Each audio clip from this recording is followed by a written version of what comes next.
Hello everyone, my name is Victor and welcome to my first in-depth look at pretty much any game ever. Today we're going to be reviewing, or rather giving our first glance impression of, Star Wars Battlefront, the newest game introduced by DICE, the developer of the Battlefield series, and of course, the publisher EA. Which, obviously nobody really likes that company, but it is what it is. For review purposes, I will only be comparing this game to its predecessors in a few small areas, as this game was designed to be a reboot of the franchise. Really, it's a reboot that nobody asked for, but that just goes to show you how much of a stranglehold EA and likewise developers have over the gaming industry. Keep one thing in mind as you watch this video: aside from the issues in-game that I touched down on, the rest of it is going to be my opinion. In this base and shallow review, we're only going to be skimming the surface. Keep in mind I will not be covering late game content, as the game itself is only a few days old and as usual has a few issues that seriously hamper the fun of the game. But those issues are something to be expected of DICE by now, and personally I don't see why gamers are so quick to jump on DICE and EA, while simultaneously giving a free pass for launch issues with other companies, such as Bethesda. I just feel like the hate should be given where it's earned, and it's EA, guys, come on, it's most definitely earned in different places. Anyway, moving on. My initial impression was good. In fact, it was better than good. I was seriously impressed. See, I run a GTX 960 graphics card with an i7 quad-core processor, 16 gigs of RAM, and I was experiencing absolutely zero hiccups with the game. Likewise, I've seen in the chat several people had applauded the fact that with their less than optimal hardware, they were still receiving excellent frames per second. It continued to run anywhere between 55 to 60 frames a second, even with the massive clusterfuck firefights going on, and I never really felt like I was killed to shitty optimization, so, points for that. The game is gorgeous, and I was seriously impressed with the Endor map especially, with all the lush vegetation and foliage, and I could even see some of the destructible environment making a return for DICE, as many of the trees can be damaged and even felled given enough encouragement. The maps never lacked for tactical flanking options either, and the sound design is spot on.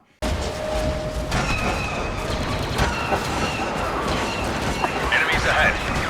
Rebel bomber locked onto our walker. Han Solo has met a fitting end.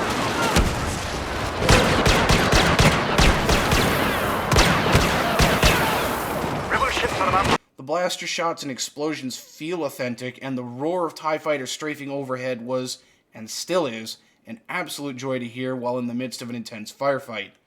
That said, you'd be better invested in the game in its third-person view mode, as I found my skill level actually rising once I started using it almost exclusively, saving first-person for tight interior fighting. However, the game does start to show its flaws where game balance is concerned, something that was supposed to be made a point of during the beta when the players were saying that EA DICE needed to address the matchmaking and team balancing issues which clearly went ignored to push the game out before the December release of the new movie. All too often I'd find myself on the losing team, stacked against a seemingly well-coordinated enemy. The fact is, though, that without any sort of squad feature, like in Battlefield, and a current lack of voice communications, this means it's not necessarily a well-coordinated team, but a well-stacked one. Only a few times have I been on the winning team, and when that occurred, it was an absolute raffle stomp. Complete landslide victory, making it absolutely unfair for the losing team, and even in winning, I couldn't help but imagine just how unfair and frustrating it must have been for them, and how pissed I would have been if I were there. There was even a match of Walker Assault that I took part in, which I unfortunately did not get any gameplay footage of, but the game literally proceeded to launch with 20 Imperials and only 5 Rebels. That is absolutely unacceptable for game design, and some sort of auto-balance or team switching feature should have been implemented at launch or with the damn game. Other issues plagued this game as well, as I've seen plenty of people in the text chat complain about sound dropping from their game, forcing a complete restart to fix the issue, and at times the hitboxes feel completely suspicious. We're all gamers here, guys, and I'm sure I'm not alone when I say we have a pretty good idea of when we should be hitting our target, which is further compounded by a single move which has been an issue since Battlefield 3, quick strafing. I think you know what I mean, that quick little side-to-side maneuver your enemy always does when he's shooting at you, as if you're playing on PC like I am, it's as if to say they were spam tapping A and D, A and D, A and D to go left to right, left to right, left to right, which somehow miraculously shrinks their hitbox and makes your shots miss time and time again, since apparently a quick shuffle a half meter to either side allows someone to dodge an incoming projectile that's moving faster than their eyes can keep up with. And since the complaint train is running at full speed, I'll also point out the utter ridiculousness of the grenades. The fact that they recharge and can be upgraded to recharge quicker is a sad state of affairs that apparently DICE did not learn from. The whole point why games like Battlefield 3 and 4 only gave you 1 or 2 grenades, discounting the mini grenades in Battlefield 4, by the way, was to discourage spam. You'd throw 1 or 2, then you'd have to die and respawn or seek out an ammo crate to replenish your supply. Allowing the grenades to automatically resupply themselves is an idiotic move, and one that promotes horrible amounts of grenade spam. Even I've been abusing this, no longer needing to carefully weigh if I need my grenade at a future point. I might as well just chuck the damn thing and hope for a kill. It'll just resupply itself anyway, and I can go on about how often the horrible respawn system gets me killed, as it oftentimes spawns me right in front of an enemy's gun sights. More often than not, the AT-AT itself while on Walker Assault. But I'm pretty sure that anybody who's played this for more than an hour has already fallen victim to it by now several times anyway. Another obvious issue is how massively broken the hero units are. And no, I'm not talking about as a normal soldier, you get wrecked too easily. No, that's to be expected and understood. But rather, when 2 hero units clash together, the attacks tend to be very spammy and incredibly cheap. No variety is really needed, especially for those units that wield lightsabers, as literally the first person to connect a hit will be the one to often win the fight, due to the incredibly unfair stun lock that's in place. Now, I know, I can hear you right now. Well, you're only pointing out all the negative stuff. Why aren't you talking about any of the positive stuff? Well, don't worry, we'll get to the positive stuff in a bit, just as soon as I flush all this frustration and negativity out of my system that's been here since I pretty much started playing the game. And there is a lot of frustration to work through before we get back to any of the goods, so just bear with me, guys. What else I can say about the game? It's passable. It's a serviceable game. It's bare bones minimum to placate the crowd of people who will spend a small fortune on this at their local game store or online. It has all the elements it needs to be Star Wars, but it lacks the heart that its predecessors had. And yes, I know I said I'd try to refrain from drawing only a few minor comparisons to the original 2, but that's a nearly impossible gesture when you consider just how well everything clicked in the first 2 games. And clicked it did. Though I say this game would be better served if it allowed dodge rolling, like Battlefront 1 and 2 did, to allow quick reflexive evasion that could save your life, unlike here, where death comes constantly. And I do mean constantly. This game is fast-paced, your typical cookie-cutter shooter meant to be the casual competitive replacement for Call of Duty. You will die again and again and again, often almost immediately after respawning, and the lack of real diversity in the equipment screen is disheartening. The idea behind the original 2 was that it was class-based. Each class had their unique attributes, abilities, and weapons. But now, everyone is just a soldier. No more need for engineers to slice their way into vehicles, no more Bothan spies to cloak and wreak havoc in close quarters, no more heavy weapons troops to deal with the more problematic situations. The game has been streamlined in a way that takes away a core part of what they previously were.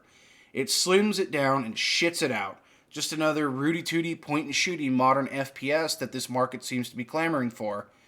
Either that, or we just buy it because this is what the corporations dictate to us that we want. Now, I'm not trying to make any sort of business statement on game politics, but that's how it's coming out to sound, I know.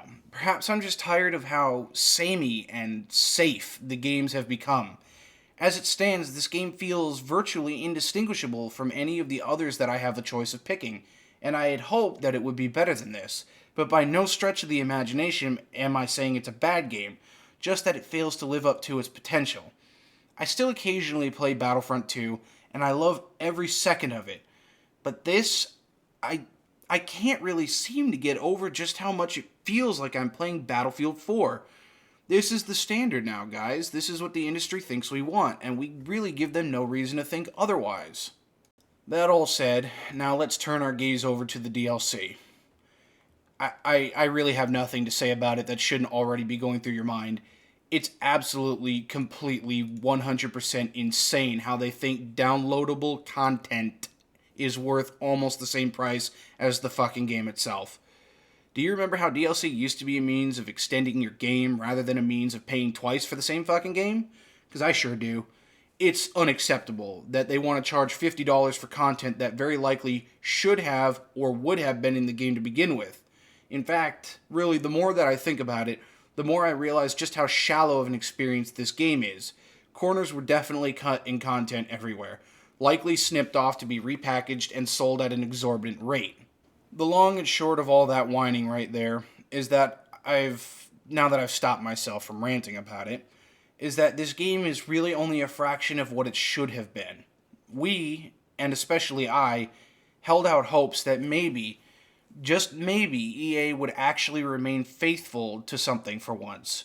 Wouldn't change the face of an intellectual property in such a way that it's virtually indistinguishable from what made it popular in the first place. Unfortunately, I got my hopes up, and now I'm left with a lackluster game that I paid an arm for, and I'm still expected to shell out a leg in order to extend that gameplay via the blatantly overpriced DLC that we all know was a major market point, rather than an idea to breathe fresh life into a game that should have been out 1 or 2 years.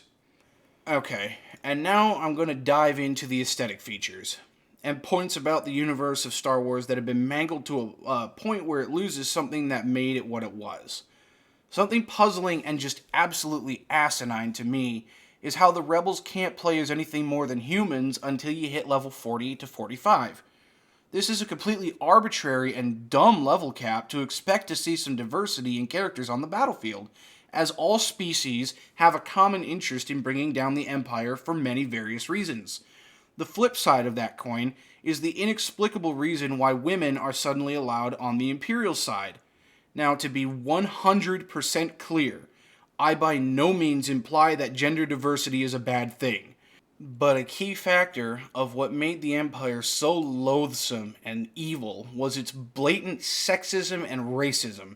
Women were always passed over for career advancement, and non-human species were treated like second-class citizens on Empire-controlled worlds.